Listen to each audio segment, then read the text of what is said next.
Kita elaborasi lebih lanjut bagaimana kemudian jelang kebebasan Abu Bakar Ba'asyir bebas murni dinyatakan. Kita sudah terhubung lewat sambungan Zoom dengan juru bicara BNPT Brigjen Pol Edi Hartono. Selamat sore Pak Edi. Selamat sore Mas. Assalamualaikum. Waalaikumsalam warahmatullahi wabarakatuh. Terima kasih Pak sudah bergabung dengan kita. Pak Edi, langsung saja, meski sudah dinyatakan bebas murni esok hari, tapi kemudian pertanyaannya masih muncul Pak. Posisi ABB ini di tengah masyarakat dinilai pro dan kontra karena anggapannya soal ideologi ini masih berpotensi membahayakan. Bagaimana kemudian memahami soal ini Pak Edi? Ya tentunya Abu Bakar Ba'asyir kan sudah menjalani hukuman ya. Sejak 2011 diputus oleh Pengadilan Negeri Jakarta Selatan selama 15 tahun. Oke.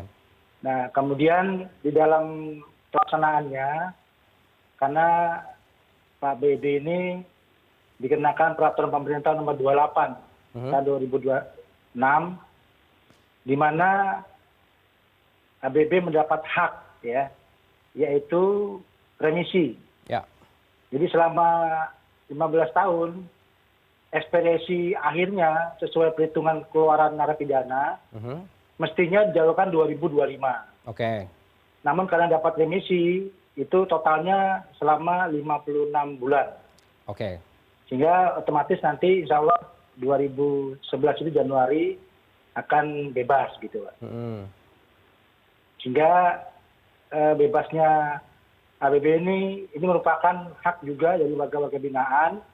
Dan tentunya kalau dikaitkan dengan tugas pokok, fungsi dan perannya BNPT sesuai Undang-Undang Nomor 5 2018, BNPT akan terus melaksanakan program deradikalisasi. Ya.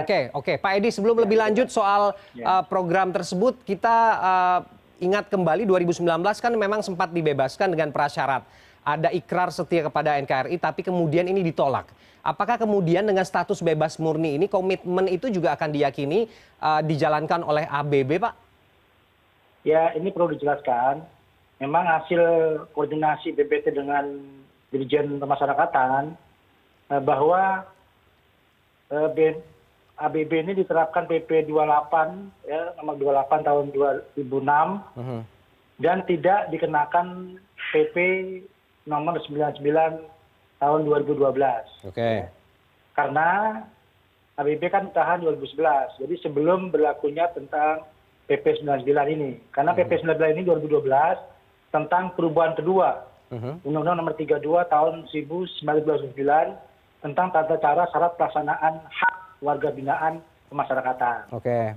Nah, persyaratannya kalau di PP 28 itu dia tidak dipersyaratkan ya untuk menyatakan ikrar NKRI. Namun syaratnya adalah bahwa ketika dapat remisi atau setelah melaksanakan sepertiga dari ketentuan pidananya, dia mendapatkan remisi. Oleh sebab itu dia dikenakan PP 28 karena dipidana sejak 2011.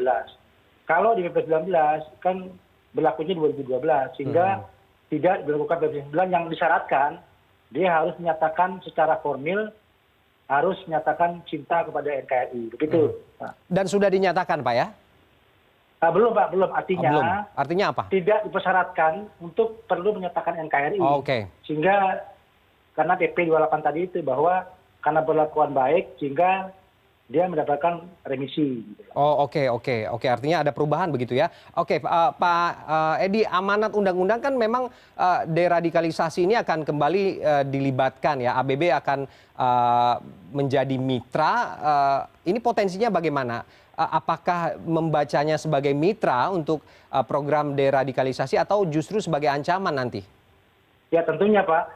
Ini adalah kewajiban negara ya.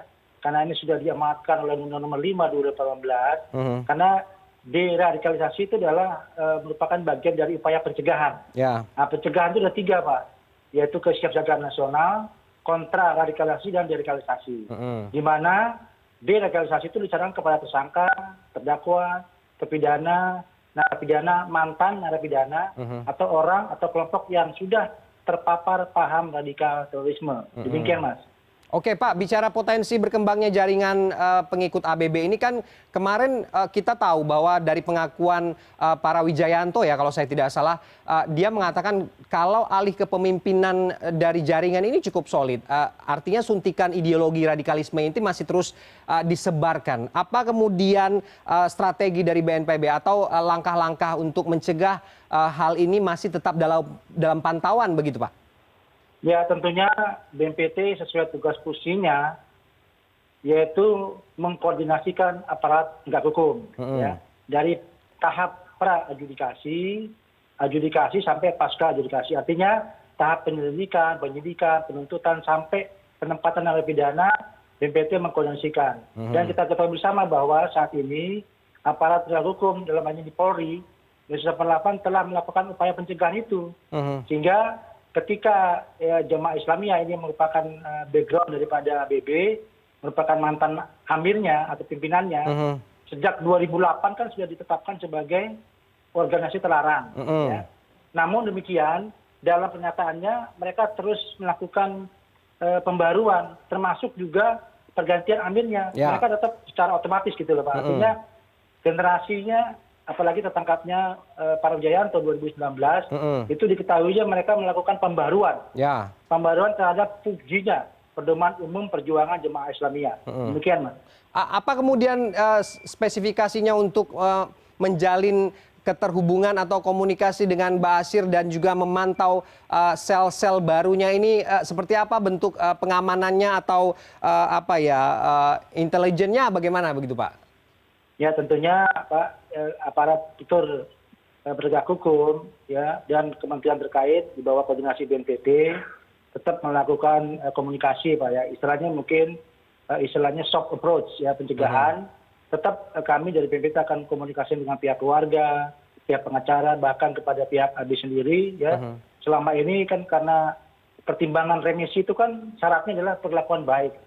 Ya karena di dalam lapas karena ABB juga bisa dikomunikasikan dengan baik sehingga dinilai layak untuk dapat remisi. Nah itu salah satu penilaian-penilaian yang dibangun ya Pak ya oleh rekan-rekan kami yang dari Dirjen Pemasyarakatan, sehingga itulah perhatian negara untuk setiap hak sebagai warga binaan pemasyarakatan. Oke, baik Pak.